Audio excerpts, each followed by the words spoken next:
My name is David Brooks. I'm a columnist for the New York Times. It's my first time in this building. I haven't seen so many liberals since I left the New York Times bureau a few blocks away. I didn't know I was introducing Matt. Matt is an old friend of mine. I know him from, years ago, Clinton, and worked at McKinsey, I believe, and is the host of Left, Right, and Center, a columnist. I think you write for Fortune. I apologize for the haphazard manner of this introduction, but I assume you all know Matt, and that's why you're here. A prominent public intellectual of economic and domestic policy interest.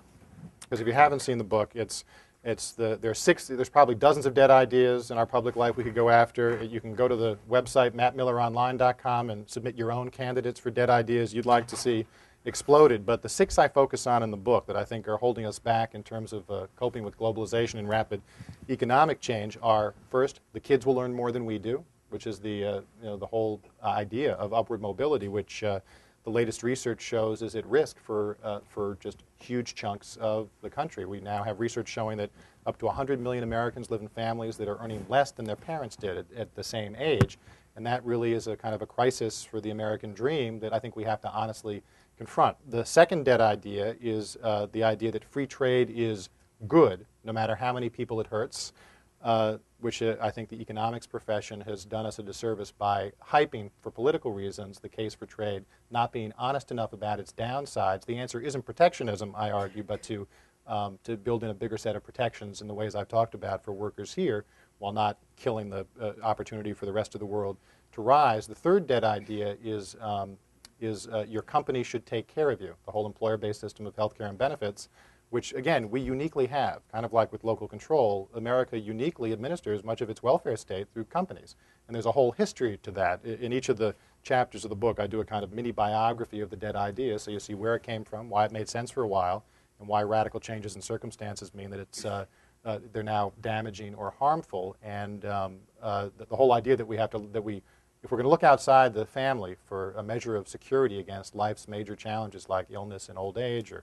poverty, that we should look to our company, not our country, for support. I think when you put it that way, it's a kind of jarring thing, and it's a dead idea that needs to be revisited. The fourth dead idea is that taxes hurt the economy and they're always too high. And when I was on Colbert the other night, he said, right, that's right. What's the dead idea? But the point there is, even though we're obviously going to cut taxes now to get through this recession in the next couple of years, taxes are going up no matter who's in power in the next decade when we double the number of people on Social Security and Medicare. We're not going to become France or Sweden. That's the good news. And the economy will be fine. That's an undiscussable fact in our current politics for reasons you know. But I quote 2 of John McCain's top advisors in the book explaining why taxes are going up no matter who's in power. So it's not it's something that we're going to have to deal with. Then the fifth dead idea is the idea that I'm forgetting my dead ideas. What's my fifth dead idea? Money follows merit. I think I hit most of it. I just wanted to make sure people had at least a framework for how the book works, which is to lay out these dead ideas and then talk about a set of destined ideas that will replace them over the next decade or so. That should have been my first question, but that's why I'm not Charlie Rose. My question is a little bit about the fixation on the short term, which has gotten us in so much trouble. These dead ideas that you're talking about, there were obviously once vibrant ideas that helped us out, like historically, circumstantially vibrant ideas. And just in the natural process of historical dialectics, your ideas will one day inevitably also be less than fresh and appropriate. And how have you taken that into consideration? Question, and what we've done is I'm offering a 10-year warranty on these new ideas so that if any time these ideas are not working for you, you bring it back and I'll fix it, or if I can, I will replace it with an entirely new idea. They actually degrade in the book. The ink fades as the... It's a good question, and I'm doing the best I can to say where I think things need to head, or actually where they're... Unlike my previous book, when I talk about the destined ideas in this book, can I take 1 second and just say, the destined ideas are things like only government can save business, only business can save liberalism, only higher taxes can save the economy and the planet, only a dose of nationalization can save local schools, only better living can save sagging paychecks, and only lessons from abroad can save American ideals. Those are the destined ideas I talk about. I'm not trying to say I want to persuade you that this is the way the country should go. I'm saying that we're at a moment like 1928. If you would ask the average people in 1928, should the federal government have a big role in assuring security against poverty in old age, most people in America would have said no. You know, we're a nation of rugged individualists, et cetera.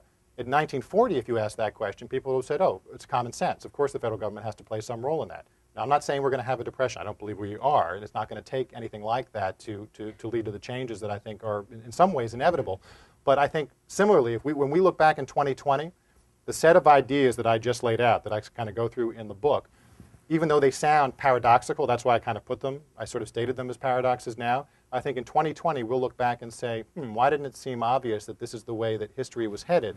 Because I think the pressure of events between the continuing acceleration of global economic integration and the continuing impact of rapid technological change, both, is going to force these changes in the national mindset.